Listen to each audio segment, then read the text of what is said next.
अच्छे लोगों के साथ ही बुरा क्यों होता है? यह प्रश्न बहुत गहरे दर्शन, आध्यात्मिकता, मनोविज्ञान और सामाजिक वास्तविकताओं से जुड़ा हुआ है। इसे समझने के लिए हमें विभिन्न पहलुओं से इसका विश्लेषण करना होगा। नंबर 1, कर्म और भाग्य का सिद्धांत। कर्मफल सिद्धांत।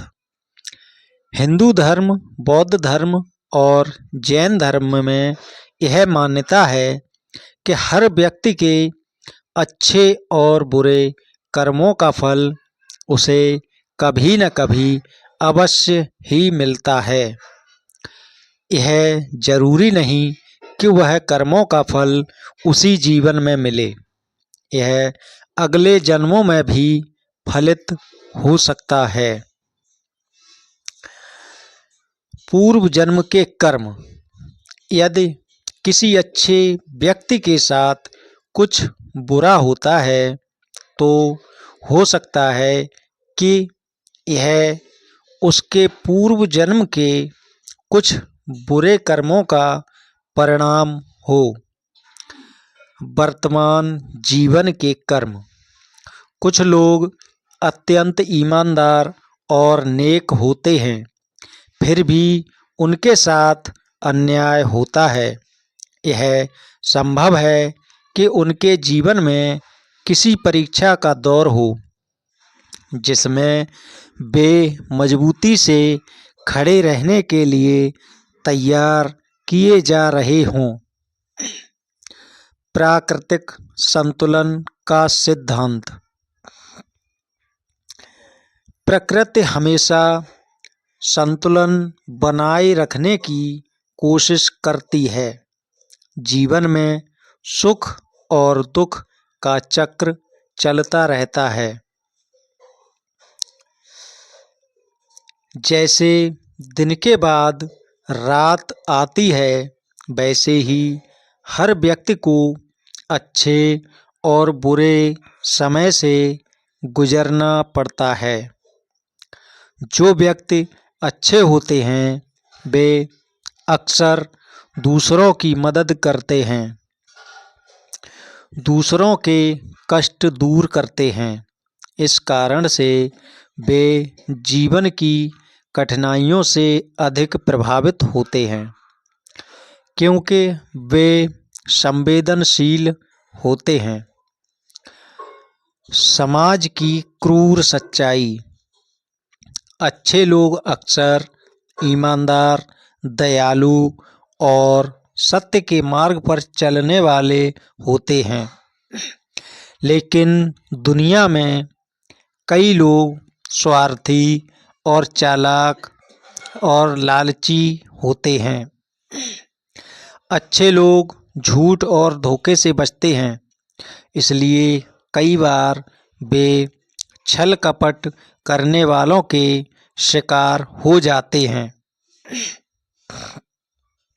सत्य का मार्ग कठिन होता है और कई बार अच्छे लोग इसी वजह से संघर्षों का सामना करते हैं।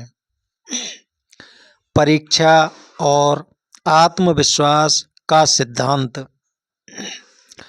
कई धार्मिक ग्रंथों और दार्शनिक सिद्धांतों में बताया गया है कि अच्छे लोगों के साथ बुरी घटनाएं उनकी परीक्षा होती हैं। जब कोई अच्छा इंसान कठिनाइयों से गुजरता है तो वह और मजबूत बनता है। यह संघर्ष उन्हें और अधिक अनुभव प्रदान करता है और उनकी आत्मा को विकसित करता है।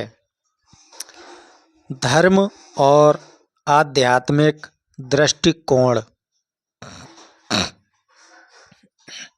हिंदू दृष्टिकोण। भगवत गीता में श्री कृष्ण अर्जुन को समझाते हैं कि हर व्यक्ति को अपने कर्म के अनुसार फल प्राप्त होता है। कभी कभी अच्छे लोगों को कठिनाइयाँ इसलिए मिलती हैं ताकि वे दुनिया को एक नया दृष्टिकोण दे सकें और दूसरों को सही मार्ग दिखा सकें।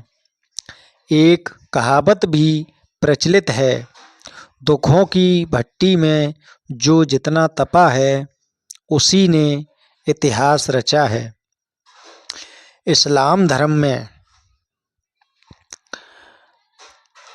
इस्लाम में माना जाता है कि मुश्किलें इंसान की परीक्षा होती हैं। अगर कोई अच्छा व्यक्ति कष्ट सहता है और फिर भी ईमानदारी और धैर्य बनाए रखता है तो उसे अल्लाह का विशेष इनाम मिलता है। ईसाई दृष्टिकोण। ईसाईयत में भी यही बताया गया है कि ईश्वर अपने प्रियजनों की परीक्षा लेता है और उन्हें स्वर्ग में उच्च स्थान देता है। मनोवैज्ञानिक कारण। अच्छे लोग ज़्यादा संवेदनशील होते हैं, इसलिए उन्हें छोटी छोटी तकलीफ़ें भी गहरी चोट पहुंचाती हैं। वे दूसरों की गलतियों को माफ़ कर देते हैं, जिससे कई बार लोग उनका फ़ायदा भी उठाने लगते हैं। वे अन्याय के खिलाफ लड़ते हैं, जिससे वे संघर्षों में उलझ जाते हैं। ऐतिहासिक और सामाजिक दृष्टिकोण। इतिहास गवाह है कि कई महान आत्माओं जैसे भगवान राम, भगवान कृष्ण, महात्मा गांधी, स्वामी विवेकानंद, सुभाष चंद्र बोस को अपने जीवन में अत्यधिक संघर्षों का सामना करना पड़ा था। महात्मा गांधी सत्य और अहिंसा के मार्ग पर चले, लेकिन अंत में उनकी हत्या कर दी गई। भगवान राम इतने आदर्श राजा होने के बावजूद उन्हें वनवास जाना पड़ा और सीता को खोना पड़ा। भगवान कृष्ण पूरे जीवन संघर्ष किया, सत्य के लिए लड़े, फिर भी उन्हें कई अपमान सहने पड़े। दोस्तों, अच्छे लोगों के साथ बुरा होने का अर्थ यह नहीं कि ईश्वर अन्याय कर रहा है, बल्कि यह उनके धैर्य, सहनशक्ति और विकास की परीक्षा होती है। यह उन्हें और मजबूत बनाता है और जीवन का एक बड़ा उद्देश्य देता है। इसलिए हमें हमेशा धैर्य और सकारात्मकता बनाए रखनी चाहिए, क्योंकि अंततः अच्छाई की ही जीत होती है। दोस्तों, यह जानकारी आप लोगों को कैसी लगी कमेंट करके ज़रूर बताएं और हमारे यूट्यूब चैनल के शाक्या स्टोरी को देखें और सब्सक्राइब करें। वीडियो अगर पसंद आया हो तो दोस्तों को शेयर करना ना भूलें। धन्यवाद।